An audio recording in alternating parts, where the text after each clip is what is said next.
Welcome, everybody, and thank you for joining us for a bi-weekly forum here at the Kirwan Institute. We are glad to have you here, and we are excited to host this important conversation on anti-discrimination and Black hair. My name is Kip Hulley. I'm the host of our Kirwan Forum, and we meet here every Thursday from 11 a.m. to 12:15 p.m., although some of our speakers may stay after if they can. Out of caution during the pandemic, we've moved our forum to this online webinar format in order to promote public safety and make our forums more accessible. Just a few notes about this new format that you should be aware of if you haven't joined us before. Everyone except the forum presenters and Kirwan staff are muted in terms of audio and video, so don't worry about having to mute yourself or deal with any video settings. No one will be able to hear you or see anyone except our speakers. Also, the chat feature is disabled for this webinar, but we encourage you to make use of the Q&A button to ask questions or raise concerns about the webinar. Someone from the Kirwan team here will be monitoring the Q&A and will help with any problems with the webinar, and we'll collect questions to ask presenters when it comes time for Q&A, probably around noon. And then finally, this webinar is being recorded so that we can make that available through our social media networks afterwards. Though no one except the presenters will be recorded, we want to make sure everybody's aware of that just ahead of time, just for the sake of transparency. Today, we are pleased to be joined by a very distinguished panel of speakers moderated by Dr. Andrea Williams, who will be sharing their knowledge and experience on these topics. And with that, I will go ahead and turn it over to Dr. Williams. Get started. Good morning. And thank you for joining us for this bi-weekly forum of the Kirwan Institute for the Study of Race and Ethnicity. I'm Andrea Williams, the director of the Women's Place, an office for women's advancement and gender equity here at Ohio State. And I am delighted to join you today for this timely discussion of how to pursue greater racial equity through awareness of the politics of hair. Whether at school or work, Black people and other people with naturally coiled hair often have been penalized for wearing hairstyles such as twist outs, afros, locks, and braids. Biases against these styles can contribute to disparities in hiring, school discipline, health, and popular representation. So to combat this discrimination, in mid-January 2021, the city of Columbus enacted new legislation to protect against discrimination on the basis of hair texture and hairstyle. The citywide ordinance adopts what is popularly known now as the Crown Act, an acronym that uses CROWN to stand for Creating a Respectful and Open World for Natural Hair. I'd like to share more specifically the exact language from the Columbus City Code, which highlights these two new provisions. 1, race is inclusive of traits historically associated with race, including but not limited to hair textures and protective and cultural hairstyles. And 2, protective and cultural hairstyles includes, but is not limited to, such hairstyles as braids, locks, cornrows, bantu knots, afros, and twists, whether or not hair extensions or treatments are used to create or maintain the style, and whether or not the hair is adorned by hair ornaments, beads, and head wraps. This is great progress. Similar legislation has been adopted in Akron, Cincinnati, Cleveland, and Cleveland Heights, as well as several states across the nation. But there's still more work to be done in bringing attention to this issue. So today, on the heels of Black History Month and in the midst of Women's History Month, let's talk about the politics of Black hairstyles, its impact on Black women in particular, and the larger politics of hair and representation for all genders. First, let's welcome an exciting group of speakers from a range of disciplines to help us discuss this topic. I want to mention here too that at Ohio State anti-discrimination protections that cover race already include protections for cultural hairstyles. So the university doesn't need to update its policies to align with the Crown Act, but we're using this as an opportunity to be able to bring attention to this issue. And helping us in that endeavor is first Professor Jasmine Nichole Cobb. Dr. Cobb joins us from Duke University, where she is the Baca Foundation Associate Professor of African American and African Studies and of Art History, and Visual Studies. She is the author of Picture Freedom, Remaking Black Visuality in the Early 19th Century. And most relevantly to our topic today, she's been working on this new book called New Growth, The Art and Texture of Black Hair After Emancipation. Can't wait to hear more about this. We're also joined today by councilperson Priscilla Tyson, who has been a leader with the Columbus City Council since 2007. She sponsored the local passage of the Crown Act with councilperson Shayla Faber. Councilperson Tyson is also the chair of the Health and Human Services and Workforce Development Committees, working to address pressing concerns of equity and access to health care and job training. Our third speaker, Ms. Courtney Johnson, is a civil rights investigator with the Office of Institutional Equity here at Ohio State. As an investigator, she looks for ways to offer ethical, fair, and inclusive protections to Buckeyes and their affiliates across the university. And then we're also joined by Professor Karen Beard. Dr. Beard is Associate Chair and Associate Professor and Chair of Educational Administration here at Ohio State. Her work examines how educational leaders can implement policies that support cultural understanding and reduce gaps in achievement. We really welcome her perspectives on critical race theory and education and equity. So as we're going through our conversation today, we invite viewers to put your questions in the question and answer function, and we look forward to reserving time to address them later and even weave them into our conversation. So first of all, when we start to think about issues of hair and representations of hair, one thing that may come to mind for us is Angela Davis's iconic afro. And we know to read this as more than simply a fashion style. And she's also commented on how sad it would be if we only reduce all the great work that she's done to this style, but more need to understand the kind of history around it. So I want to invite Dr. Cobb to get us started in helping us to think about what are some of the kinds of aesthetic or artistic hair choices that Black Americans have often made to try to reflect not just style, but their identities and their quest for freedom. Tell us a little bit more about the kind of changing meanings of Black hair, especially over the last half century or so. Sure. Thank you for the invite and for the introduction. I think the Crown Act, as you have framed for us here, is a perfect opportunity to reflect on the long history of textured hair as meaningful, both to Black life in sort of in-group culture and politics, but also questions of citizenship and belonging. When we think of this sort of modern approach to textured hair as meaningful, as having either explicit political relevance or latent political relevance, we sort of date that in the mid-20th century, thinking first about representations of glamour and socialites and people of African descent who were just sort of living their lives and doing something sort of fashionable with themselves, embracing their texture purely for its aesthetic significance, Robin Kelly tells us.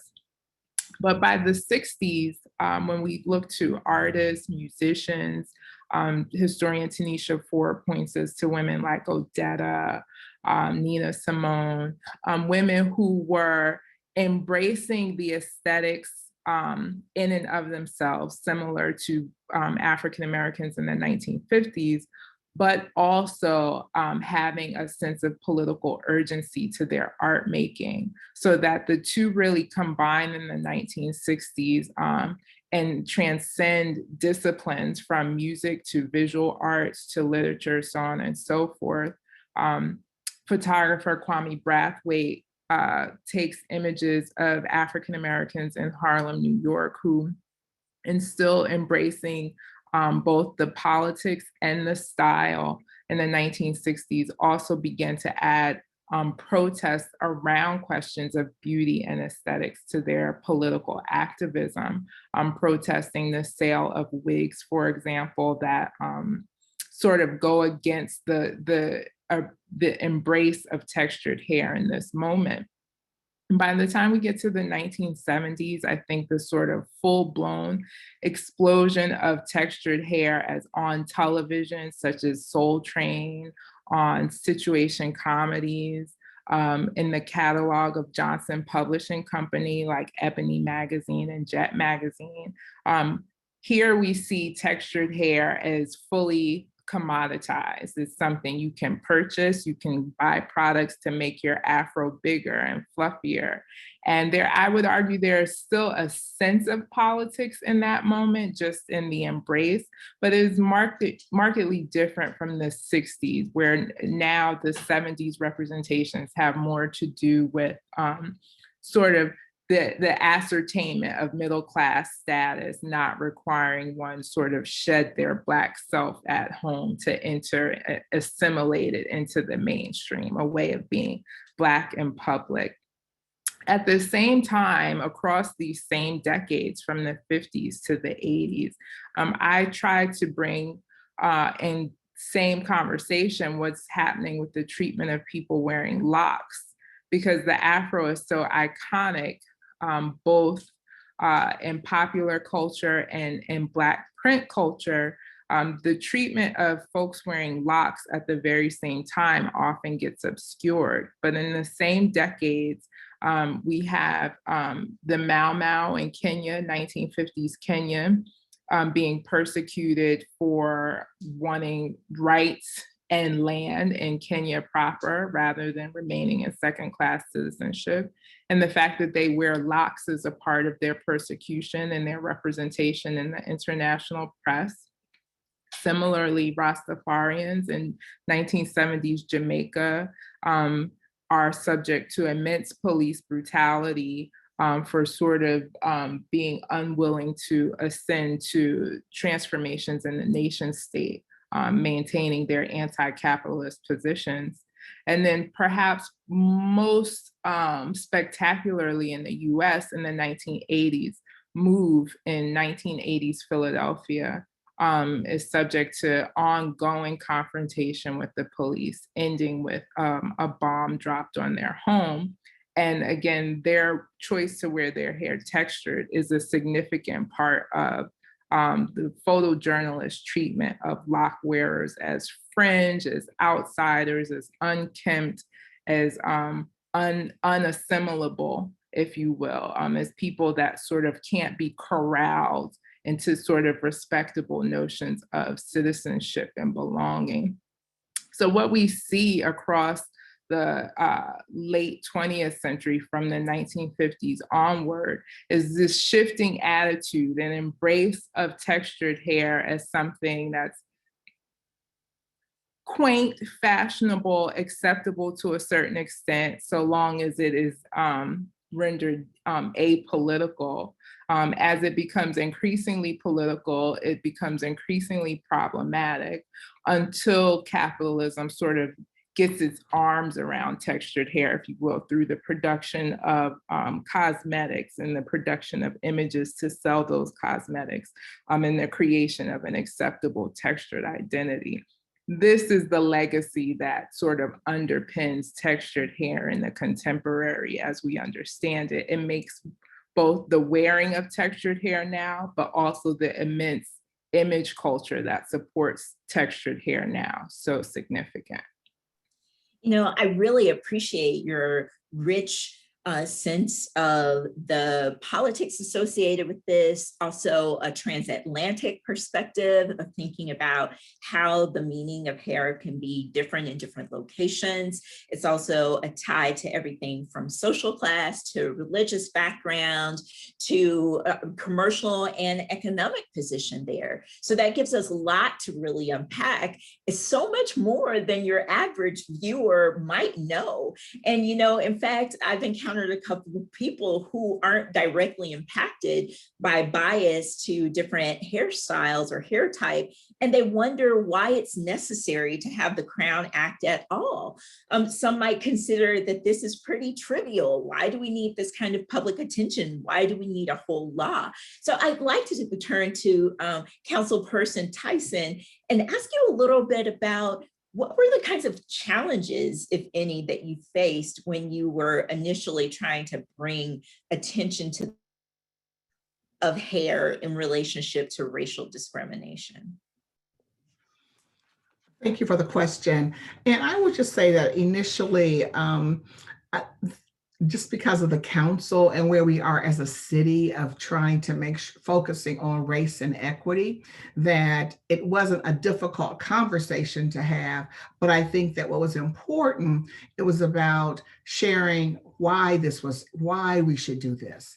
I think that when you start to look at the data of thinking about the Dove report and the research that they did, and this is in 2019, and to be thinking about that, out of 2,000 women and 1,000 were women of color, the other people that were not of color, that, things like, feeling as though this is in 2019, though, this is which is so interesting that, 83% of women felt they're going to be judged harshly in the workplace, or, 1.5 times more likely to be sent home from the workplace for wearing their hair naturally, that 80% of them felt as though they had to change their hair to be able to fit into the workplace. And they believe that they were 3.5 more times perceived as unprofessional. So even though people may not be talking about it a lot, but clearly when you do research in this area, that it is a major issue and a concern for Black women to be in the workplace, and thinking that wearing your hair naturally is preventing them from opportunities, as well as the statistics that I just shared. So it was important to be able to make sure that in Columbus, Ohio, that we were taking this data into consideration. We certainly talked to individuals that have felt they were discriminated against because of their hair, and thought that it certainly was important to be able to bring this to the attention of our community and pass legislation to ensure that this discrimination does not continue to happen, and also to be a voice certainly for Black women, but all Black people, because of course men can wear their hair that way, children, etc. But it was really important to be able to put our stake in the ground in terms of ensuring that we were not going to continue to allow discrimination in our community. Yeah, I really think of this legislation as such a win, but I also think of it as bittersweet and being required in the first place. One of the people in the audience asked, by texture, do we mean the way that hair just naturally grows out of your head? Yes, that's exactly what we mean. So imagine being persecuted for not just the color of your skin, but the way that hair is simply growing out of your head. I think that when we start thinking about that, you've given us some both impressive and troubling statistics. And we could even bring that home a little bit more in starting to think about what implications this has, particularly for people in the workforce and the kinds of economic implications that might have. Ms. Johnson, could you tell us a little bit more about this, maybe bringing in particular your perspective as a civil rights investigator? Now, we certainly understand the categories of anonymity that are associated with your work, but I know that there's a possibility that you've witnessed some of these instances either here at Ohio State or more generally in the work that you do around civil rights? Yeah, so I think in terms of economic implications, a huge piece is exactly what's already been stated, is that we're passed over for opportunities and promotions, which would, increase our economic opportunities. So that's one piece of it. But then there's also the personal impact of being in a workplace where you're ridiculed, where you feel like you don't belong, where you're questioned. And that really draws your emotional attention and focus away from the work that you're doing. So I think it's in part the decisions made by other people about our hair, but also the fact that we have to balance that in conjunction with also just trying to do our jobs. So I think it exacerbates feelings of, I don't belong here, inadequacy, because those conversations are rarely specifically about hair. They're had about things like professionalism and fit and, do they match our aesthetic? And it's like, well, that feels personal. And so I think if you don't have a community of people that you can talk about that with, it can really easily eat away at your self-esteem and really make you feel like you don't want to be at your workplace, which makes it hard for anyone to come to work and perform well. And that's what I've heard across the board about discrimination and harassment in my investigations and in my own personal experience, that when people experience harassment and discrimination, they just don't want to be there. They have a lot of anxiety. They feel like everything that they're doing is a fight to get something, approved or to get moved up. They're not taken seriously. So it's both those very concrete decisions that happen about who gets to move up, but also just that extra weight that Black women have to carry on top of everything else that we're already having to carry. And then for people who are able to rise up to those leadership positions and are in spaces where they have great economic opportunity, there's the weight of coaching women behind you, right? So you're having to make all of these decisions about how do you tell someone it's okay to wear your hair like that when everyone else is telling them that it's not? How do you tell someone that someone's going to have this reaction when they walk in the room and that that's not about them, it's about the people who are having that reaction? And so I think that it really impacts the whole community because we do try to support each other. And it really just challenges the focus that we have to do our work when we're trying to do all of that on top of it. It's unpaid labor. I appreciate that you brought up not only the material cost, but also the psychological cost. The ways that we often think about this kind of, Ta-Nehisi Coates talks about the theft of time that often happens with discrimination and with prejudice, that when you could be going home and doing something else with your quality time or advancing your work, now you have to have a debrief with the best friend and say, okay, should I take this personally? Or you need to see, can you buy some additional products that will adjust your hair? You're making all this investment of time and money in. And keep in mind that we already know that the average Black woman earns 63 cents to the dollar that her counterpart who would be a non-Hispanic white male would earn. So if we add these kinds of imbalances to what are already those economic disparities, we really start to see the exacerbation of those challenges there. We also, in that same 2019 study, find out, in addition to some of the statistics that Councilperson Tyson mentioned, that Black women are more likely to be disciplined and sent home because of their hair, but also more likely to be judged as not job ready. And so it's useful for us to think about this language of professionalism, or of looking presidential, or of looking like a leader, or of representing the brand and being on brand, that often is thought to be neutral, but has some real implications for how we think about who becomes the official or unofficial face of an organization or an institution. What I thought was additionally intriguing is the more that we think about the topic, the more that it really does register with the title of our talk today. It's more than beauty. In fact, Even Dr. Sophia Tolliver, a doctor and professor here at Ohio State, has been thinking about the connection between hair care and health, noting that many physicians or primary care physicians in conversations with their Black female patients would recommend that they need to exercise. This is certainly a thing that is good for healthy lifestyles, and yet doctors often don't recognize the kinds of barriers to exercise that might exist for many Black women.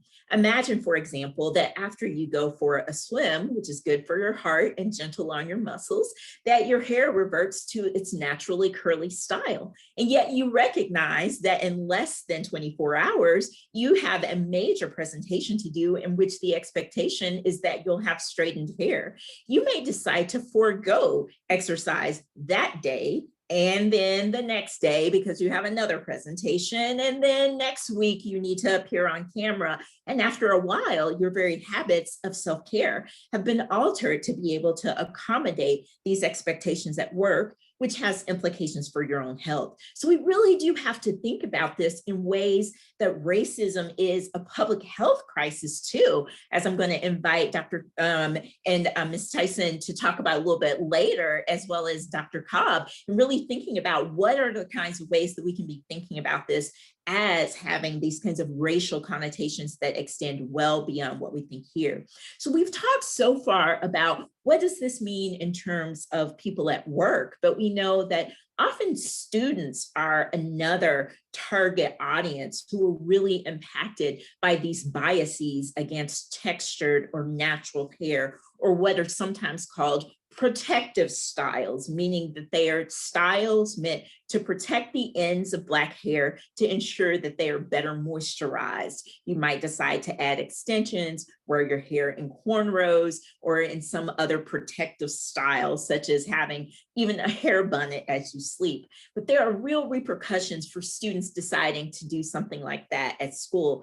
Dr. Beard, could you talk a little bit more about this and what that ends up meaning for school dress codes and for the rates at which students are disciplined for their hair?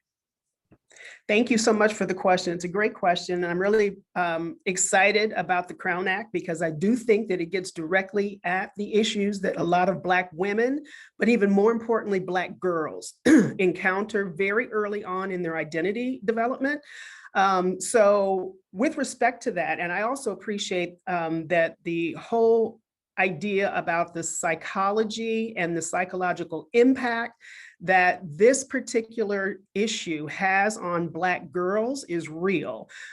In addition to, if not trumped by, the physical impact. What you mentioned, Andrea, is really important for Black women, especially coming to terms with the relationship between your hair and moisture or water or whatever, sweat. It's an issue, you know, and making sure that you are really thinking about your health first and foremost, rather than what other people have of their perception of you. Your professionalism isn't determined by your hair. Your professionalism is determined by what you do. And making sure that you put yourself out in a professional way matters. But this issue about girls in hair in schools, this is important. One, so many of our young children, particularly at the elementary age, are objectified by their hair, by the immature curiosity of others who think that's within their rights to explore their natural curiosity and offensively move into the space of another individual to explore their own curiosity. Well, you touch my hair and you have now touched a part of my essence. You would not be allowed to touch my rump or my breast or any other part of me that you're curious about. So why would it be okay or seem to be okay for someone to be able to touch my hair to satisfy their curiosity? And that becomes an issue for young girls right away. So this act, you cannot legislate, I don't think, anti-bias. You can legislate anti-racism, but the biases that exist that comes through, in my opinion, education. So my big thing on this is making sure that in pre-service programs and ed prep programs, that teachers who are still by and large white women with about 6 to 10 years of experience in the field and are typically around the ages of 30 to 40, that they are educated well about the impact of these biases against Black girls, because they're assaulting.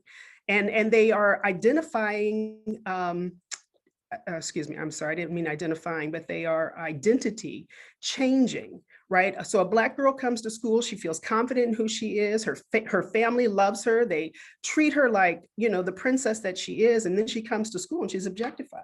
Not only is she objectified, but she's taught that there's something strange about her. There's something strange in the way her hair grows. There's something strange in the texture of her hair. And so that becomes a game changer in the way she perceives herself. And that's what education, that's where education comes in. And educator prep programs need to embrace this. I'm very impressed, actually, since Jasmine brought up this whole political movement around hair. And what I am impressed about the educators and what they have done is they have incorporated a lot of these conversations in books, especially children's books. So we now have 30 to 45 really prominent standout books that we can introduce our children to, especially not just in the classroom, but children before we send them off to school, so that they continue to maintain a pride in their hair, especially when they're going to predominantly white institutions. We even have scholars here in our unit that are still doing really good work on hair and the impact of hair in society, and obviously the politics that comes around hair. And there's politics in hair.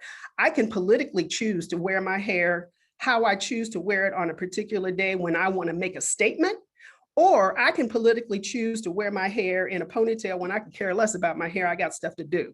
So the politics, the choices you make around your hair are political, period. Even the dollar that you spend on the products or where you're going to get it done, that is a political statement. So all of this becomes part of the conversation. But if you haven't read Marla Goines, she's one of our former students here. She did an excellent dissertation on pre-service teachers and natural hair and the perception of hair, but she also did it through the lens of Brazilian. So this is Pan-American. As we said, you know, it crosses cultures, it crosses generation. I'm also going to do a little shout out too for one of our other scholars. Carlotta Penn just did a book, a children's book, I think it's 2020, on a turtle with an afro, I think it is, or something like that. So there's a lot of conversations about how to help children understand that their hair is an expression of them, yes, but it's also something to be proud of and something to embrace. Now, in terms of the educators, so we talk about ed prep, awareness, professional development for sure, books, but also case studies and some of these other studies that we're bringing in to the conversation about how viewing hair can impact someone's understanding of their own identity, as well as their self-esteem. So why does that become important? It becomes important in grading one. So there's something called teacher expectancy effects. So when a teacher views you, right, their biases jump out. And if the teacher is not aware enough to check their own biases, those biases then are interpreted in grades, they are interpreted in discipline, they're interpreted in many other ways they interact with the student, with the child.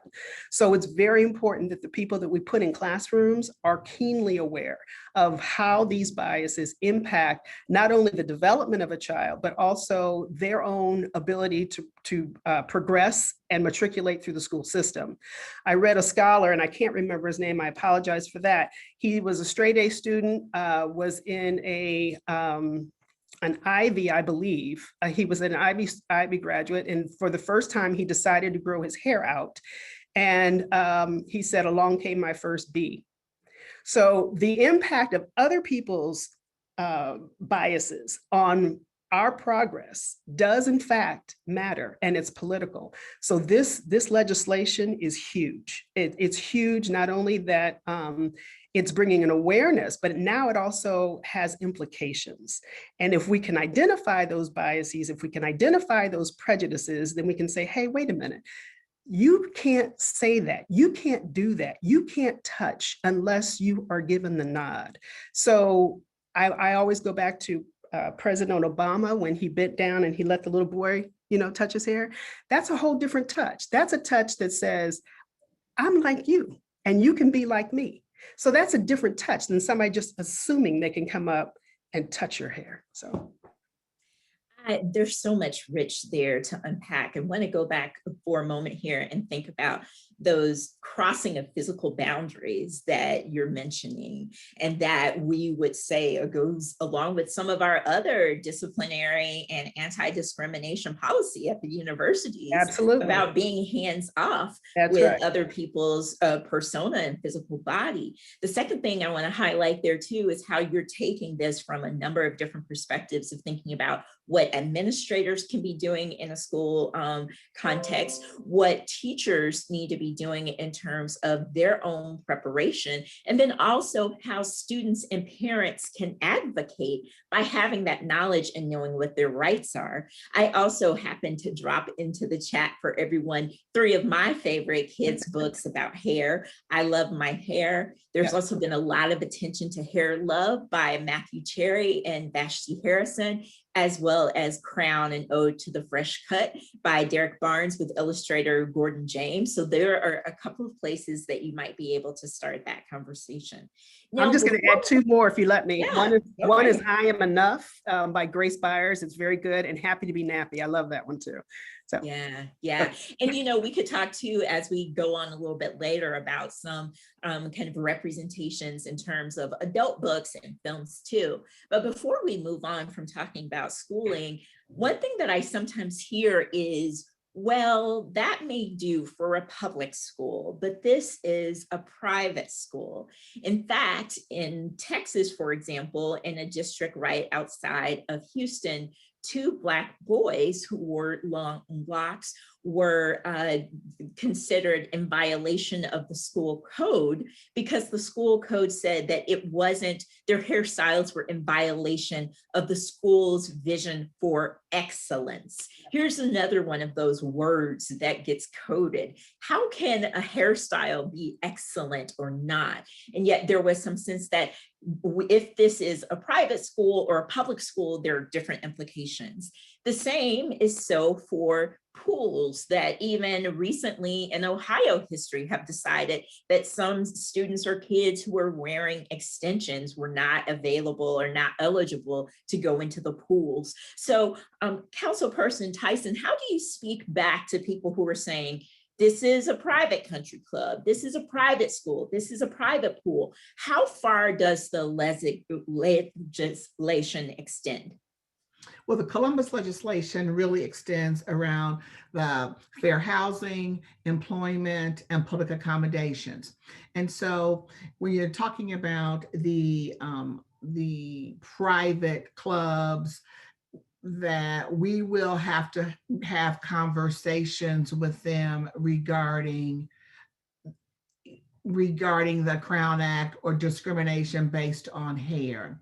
And I think that it becomes an education process to be able to share with them why this is so important and how they are making people of color feel by not allowing them to be able to come within whether it's a pool or a club based upon their hair. Part of this is once that, the city of Columbus has said, this is what's important to us.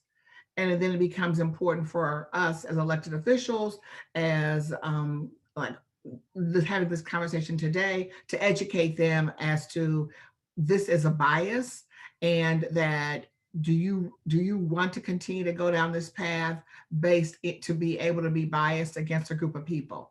So there's more work to be done in that regard, but it was key for us to move this forward and then begin to have those conversations. Again, even with the religious schools, some of them are certainly letting their young people wear their hair naturally. Others may still not want to have that in their dress code, but we will have to address that and educate them about why the wearing of an individual's hair certainly does not have relevance on that child being able to be educated and move forward in an academic environment. You know, that's useful that you bring up how this can intersect with religion, because I also think that this can go along with ethnicity, cultural pattern, as well as disability or chronic illness. We know that people like Agatha Presley have had hair changes and different representation, and thinking about her experience with alopecia that moved her towards weaves or extension at certain times, or wearing hair bald. This could be a means of accommodation for students who change their hair while they're going through chemo. So that's a way for us to be able to think about, even beyond thinking about this legislation as protection around race, that including extension and other kinds of cultural hairstyles really can extend to accommodate a number of different groups there. Now, as we were hearing from Dr. Cobb earlier about the kind of different almost decade changes from one decade to another, we might look on TV or on the shelves of big box stores now and say, yeah, but now there seems to be a lot more general acceptance for natural hair. We have people like Tracy Ellis Ross, who has her company and her hairstyles or hair products called Pattern. We think back to the kind of 90s or 2000s anthem, I Am Not My Hair by India Arie, and more recent films like Napoli After, Good Hair, or Bad Hair as documentaries or pseudo documentaries. So how could we say there has been a kind of change in attitudes, and what do you think is contributing to that? Where does commercialism, where does celebrity play a place in the greater acceptance of textured hair now, you think? I'll start with Dr. Cobb, and then anyone is able to add in. Sure. So I think sort of following the progression that I've described, if you think about the 90s and Black cultural production in the 90s, you have sort of really notable, well-known art makers bringing sort of in-group conversations about hair to motion picture screens. Spike Lee's School Days, many people are familiar with the musical aspect of his treatment of good and bad hair in the film. There are other works like George C. Wolfe's The Colored Museum. So there are these sort of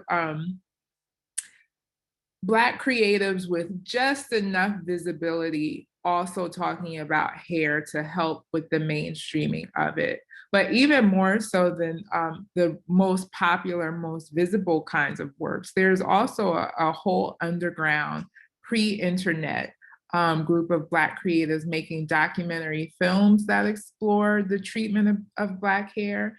And all of these things together, sort of popular and mainstream works like Spike Lee's stuff, but also independent filmmaking by documentarians, all bring us to this moment, the internet and the emergence of listservs where people can create communities of their own to talk about the psychological and emotional significance of hair, to share products and approaches to doing hair. The creation of sister locks, there's other ways of wearing textured hair, and sort of creating communities that span the country through the use of new technologies.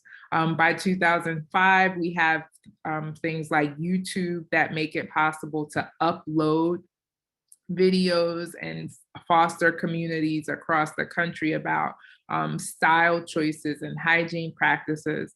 And so what you really have by the late 2000s, early 2010s is a whole audience that has been created through independent creative work and sort of marginal representations that really gets the attention of corporations, that they decide they want to tap into this audience and produce products to satisfy a group of people that is already in existence, called forth amongst themselves. And so I really think, as is often the case with Black cultural production, you have the independent cultural producers sort of leading the way and ahead of mainstreaming. Just like in the 50s, what women were doing was ahead of the 70s in terms of creating an image, creating an aesthetic that then mainstream and media purveyors and a popular culture sort of buys into. I think we can really thank those folks who were just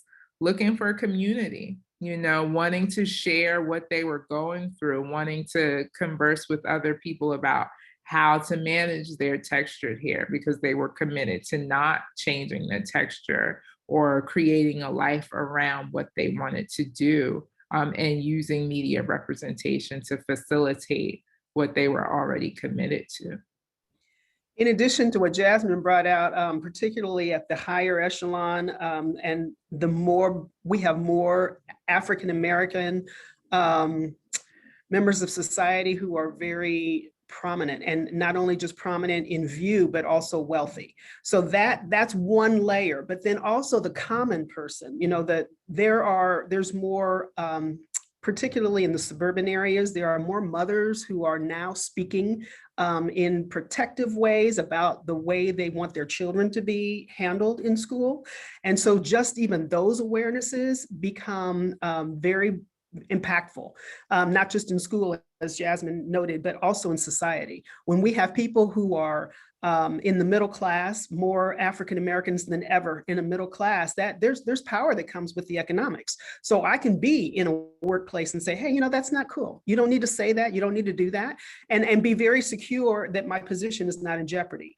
That wasn't the case, you know, in 1950. So now we're in a different, we're moving in a different lane, and I think that that's going to continue to progress over time. But also just to have the voice that goes along with the economic power, that's the politics that we need to continue to embrace and push forward. So I agree with Jasmine, but I think that it's not just those that are highly visible and well off, but it's also the commoner who now can say, you know, this isn't right. You can't treat someone like this. You know, that's my thought. I also kind of think too, I don't want to make this a black-white issue, but even as I watched this summer and participated to some level, you know, the walks downtown, the social justice marches downtown, I was very encouraged by the number of young people who came together, you know, black, white, and just said, hey, this is wrong.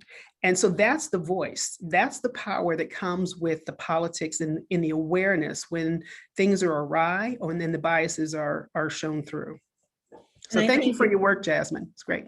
And I think, you know, your references to how this is connected to protest makes us think back to the visual representations, because I think about how many murals there were after those protests and marches this summer that featured beautiful, often naturally textured Black hair on individuals, or people in silhouette where you can only see the afro. So that's also part of that kind of visual representation.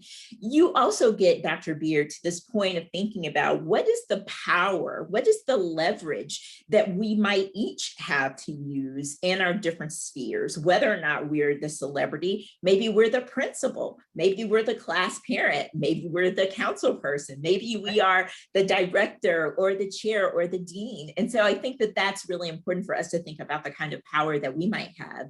Certainly the women's place at Ohio State University is really excited to be able to promote attention to this topic here on campus. And I'm really pleased to be joined by the Office of Institutional Equity and the Office of Diversity and Inclusion.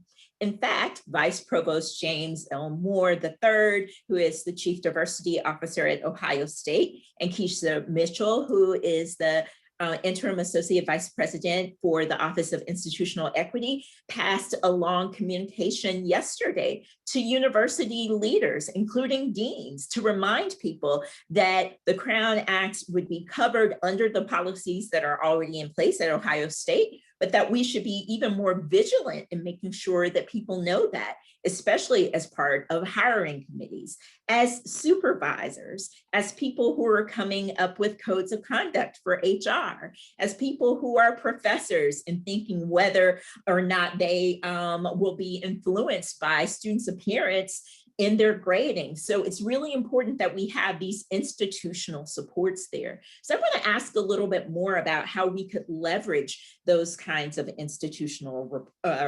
expectations and institutional means of authority there. I want to turn my attention here to Courtney Johnson again. How do you think Ohio State and other places can socialize, can not just have it on the books, but really have people implementing some of these policies?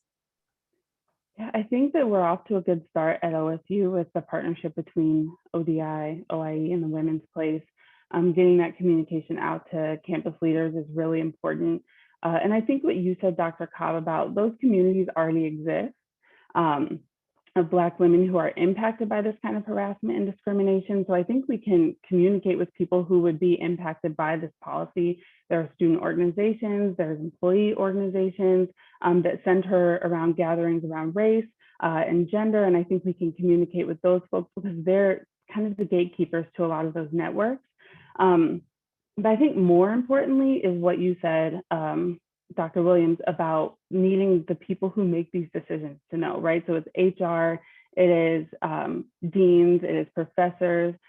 So although I think it's important for Black women to have an understanding of how we are protected, it is almost more important for our white colleagues, our white leadership to understand the ways that they're limited, right? So the ways that they cannot continue to behave in this manner. So I think it's kind of dual, the messaging that needs to go out. Some people, we got you, you're protected by these policies, but also to other people, hey, there's these policies that exist and you need to act accordingly. And then I think for other institutions, because of the language in the code, it read to me at least that they were tying very clearly hair discrimination to race discrimination, not creating a separate thing, right? And so I think a lot of people, when they hear this, like, oh, how do we account for this? What should we do? The language is clear that this is covered under racial discrimination and harassment policies. So I don't think that there needs to be kind of this burden of how do we shift our priorities? How do we change everything to accommodate this rule? There needs to be a recognition that this is and has always been about race. And we need to treat it that way under the policies that should already exist about racial harassment and discrimination.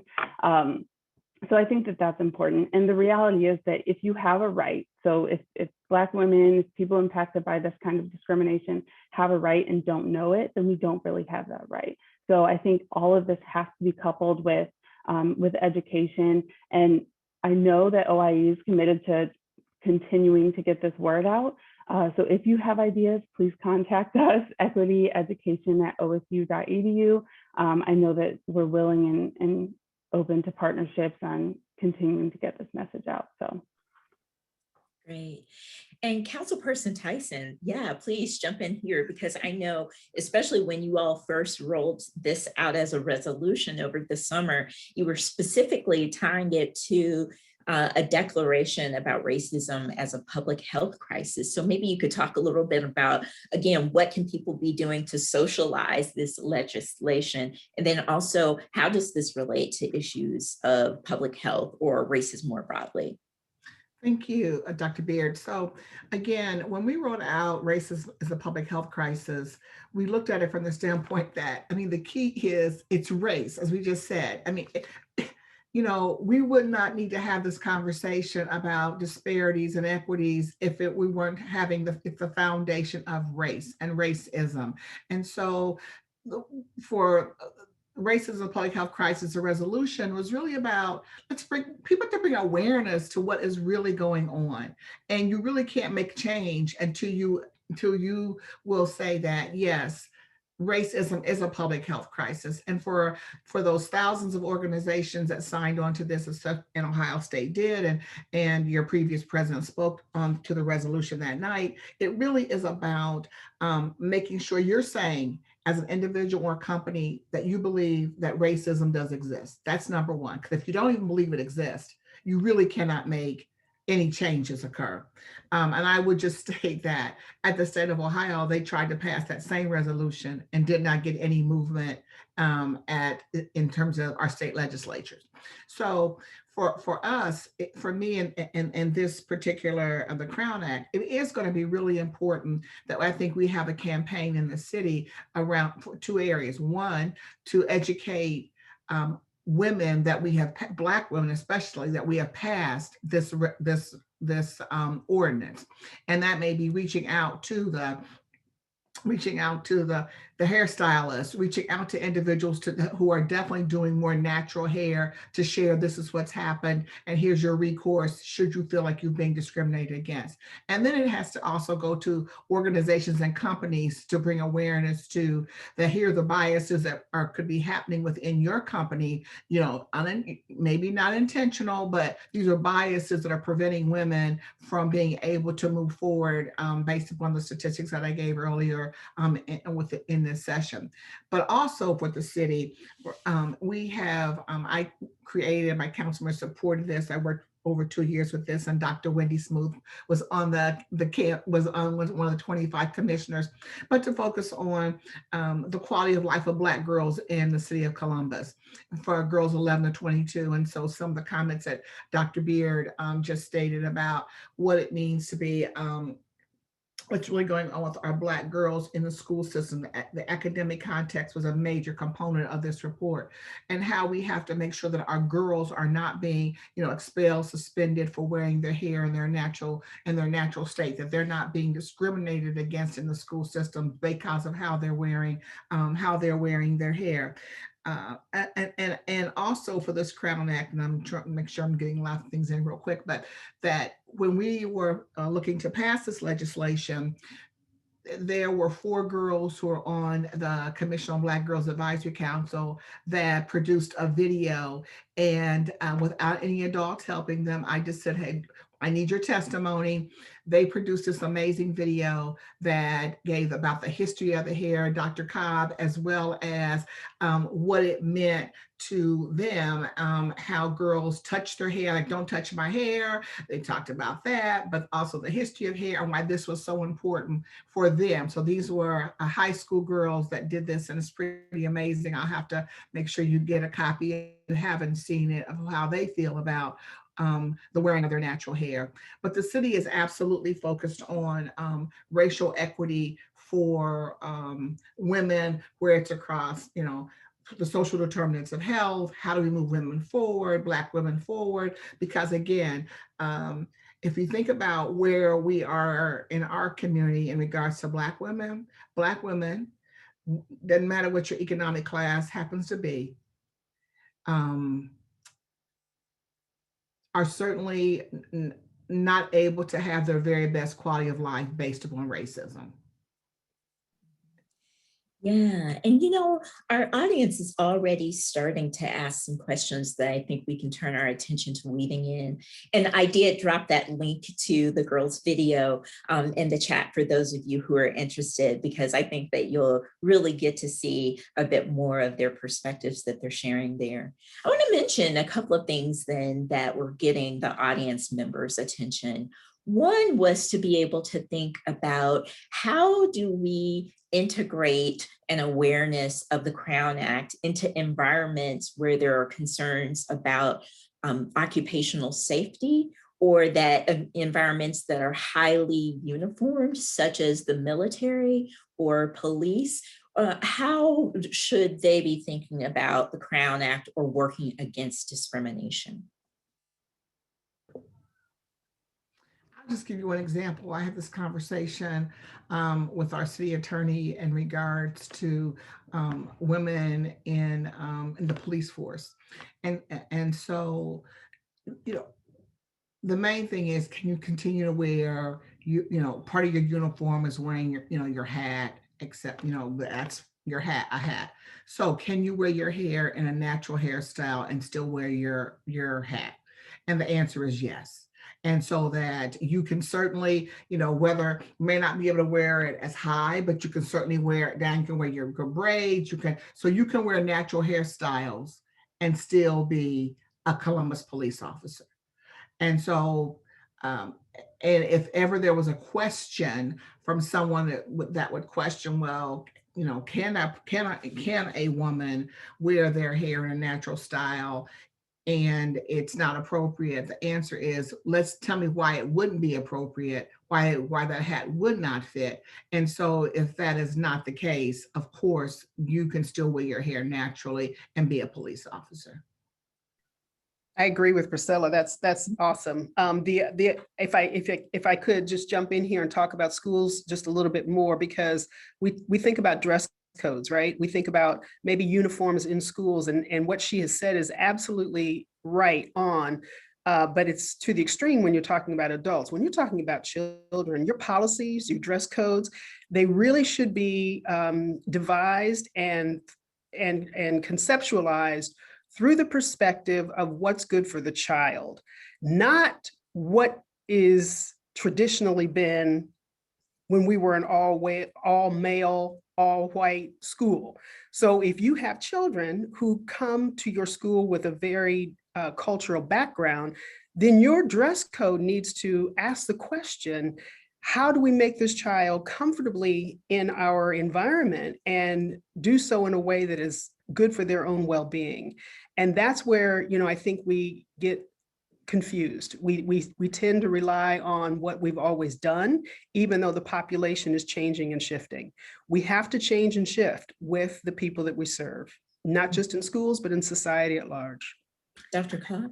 I agree. And I would add to that something I've been thinking about a lot, hearing from the panel is, you know, hair discrimination is discrimination.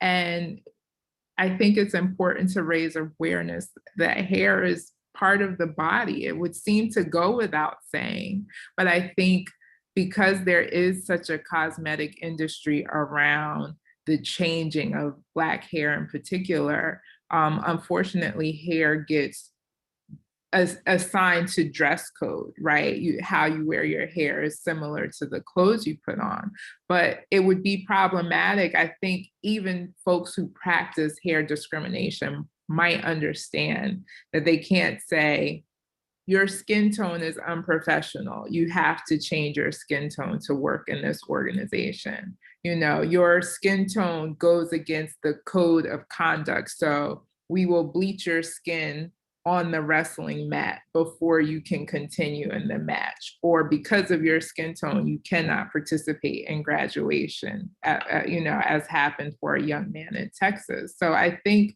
to really take seriously the hair as an extension of the body and all the ways in which we have evolved out of discrimination of the flesh in public, we need to respond to hair in the same kind of way. I really love that analogy, to think about this more as the shape of your nose is akin to the texture of your hair. It's something that you may have no control over, and how could you legislate or discriminate rather on the basis of the shape of someone's eyes or hair or so on? Certainly it's done, but the point is that certainly it should not be done, right?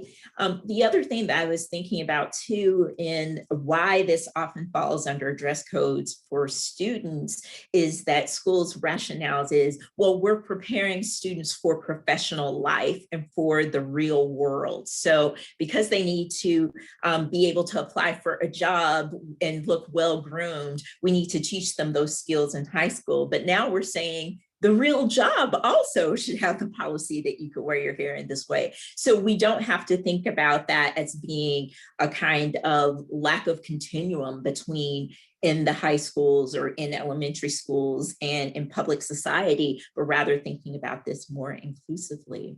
I want to turn to another question that someone had, of saying, we've talked today about what companies could do, especially thinking about individual leaders as using their authority to be able to change culture. Would it be appropriate then for companies to actually decide to write into their policy that they will abide by or sign on to the Crown Act?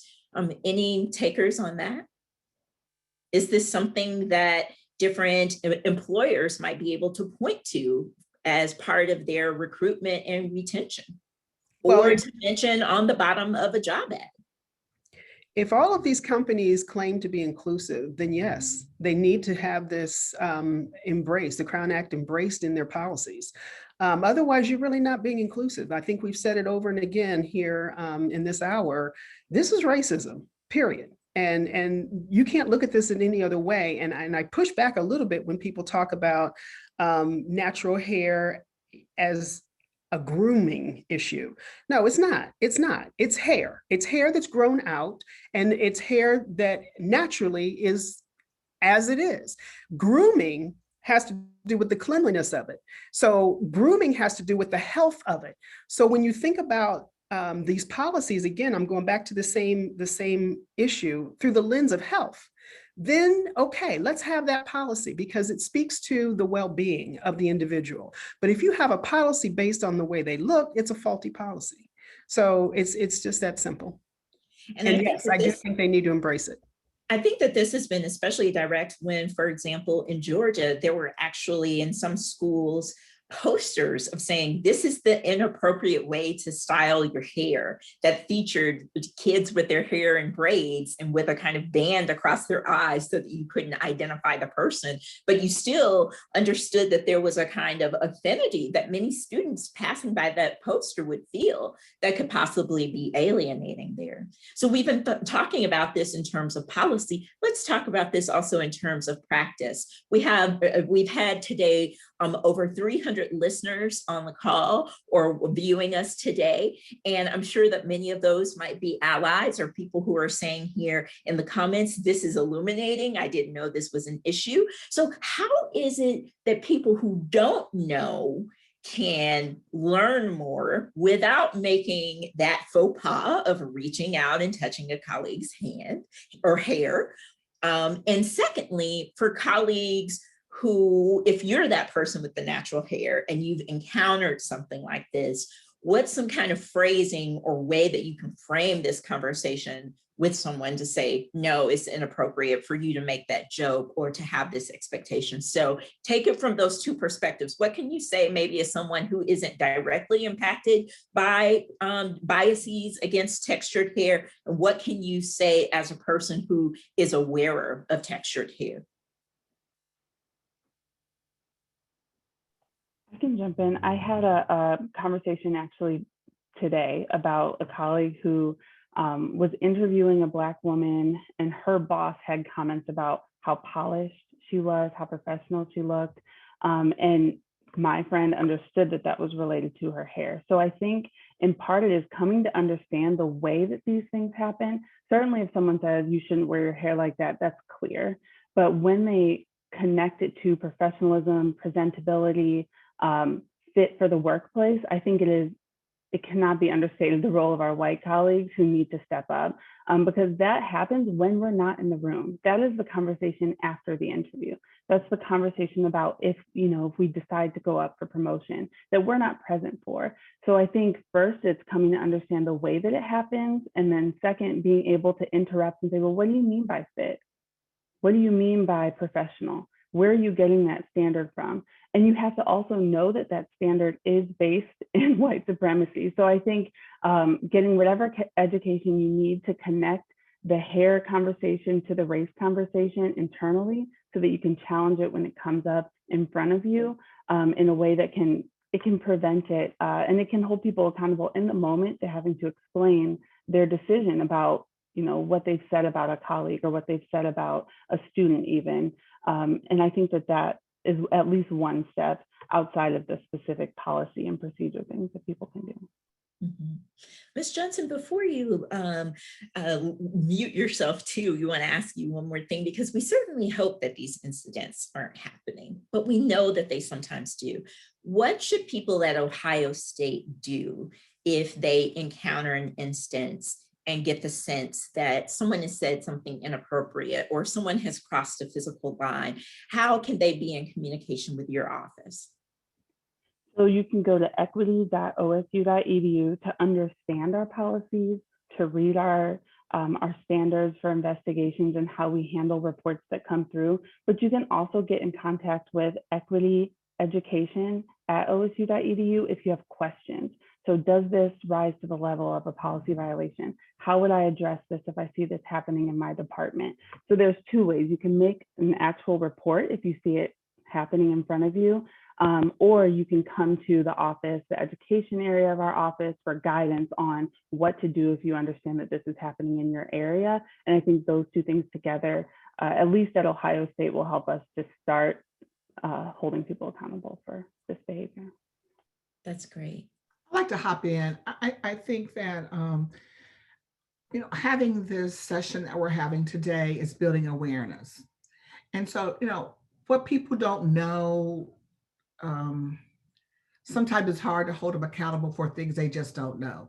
But anyone that's now a part of this group of 300 people that are watching, now they know. They have gotten educated on the issue of the Crown Act and certainly have the biases that certainly are affecting Black women based upon their hair. So now they have knowledge of it. And once you have knowledge of something, you have a responsibility to act differently. So you have a responsibility to now, question yourself every time you see someone who's wearing their hair naturally that comes in contact with you, that you don't put your biases up, that you give them every opportunity to be able to, if they're interviewing for a job or they're, if they see that a child's being mistreated, you have a responsibility to do something. You cannot stand on the sidelines and do nothing. And if you need more information, I'm clearly at Ohio State, just the individuals that are here can provide them with additional information as to if they're wondering how they need to proceed. In the city of Columbus, if I would say anyone that's working whether they're working within our corporations, within the city, of course, I think you also take that if you have concerns about how it is affecting your progress, that you certainly can have a conversation with your human resources department, offices. Everybody's having offices of equity and equity and inclusion. Have that conversation. If you're not feeling as though those particular departments are being helpful to you, then you can certainly come to the City of Columbus, since we passed this Crown Act, to the Community Relations Commission and share your information about how you feel you've been treated in regards to this particular to the Crown Act. And based upon that, they will certainly do an investigation into that. And if it's not resolved, then it will go over to the city prosecutor's office, and then they will be involved in it. So again, though, but you cannot, once you get information, you cannot act like you don't understand what's going on. That is just not acceptable. I agree. And if you don't mind, Andrea, I'd like to jump into just really quickly back to what Courtney was stating about how this could play out at OSU. We at OSU, administrators, faculty, we do the Title IX sex discrimination education every year. Why can't this be part of that education process? I don't see this as different from discrimination, sexual discrimination, because this is racial discrimination. So that would make everyone, to Priscilla's point, aware. You can't pretend not to do better when you know better. So the awareness is the first part, and then making sure that people are aware and then are being educated. We do this professional development education every single year. We have to sign off on the sex discrimination. I do not see this differently. I see this just like sex discrimination. In fact, I equated it. You don't touch me here and here and here, but you feel okay to touch me there. So don't. There's some real guidelines I think we could do, not just at Ohio State, but any industry. I think, today we've been able to share so many resources, and we do see that we're at the end of our time and could certainly continue just because it's been such a rich conversation. But before we conclude, I do want to say that if you'd like to keep this conversation going, make sure to look in the chat for more information about an event sponsored by the Hill Center on March 24th at 6 p.m. called Don't Touch My Hair, where they'll actually have a local stylist and be able to tell you more about what you can do to continue to support equity, as well as celebrate the beauty of natural hair. Thanks again to all of our speakers for joining us here today, and to all of you who have joined us for this Kirwan forum. We look forward to having you again soon. Goodbye. Bye. Thank you for having us, Andrea.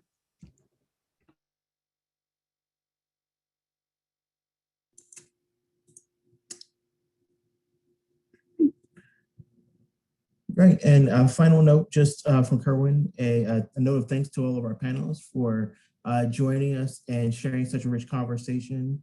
I feel like this is a conversation that we'll have to revisit because there was just so much interest, and definitely everyone check out those resources. On Kirwan's end, we just want to make sure that everybody knows that this recording will be made available through our social media and to our registered attendees. So if you registered, you should get an email with the recording that will come to you as well soon after this. And we just wanted to say a final thanks to our panelists while they were still on. So thank you all. And everyone. Thank you. Thanks. This was great. Thank you. It was wonderful working with all of you. I look forward to another opportunity. Same. Thank Have you. a great day.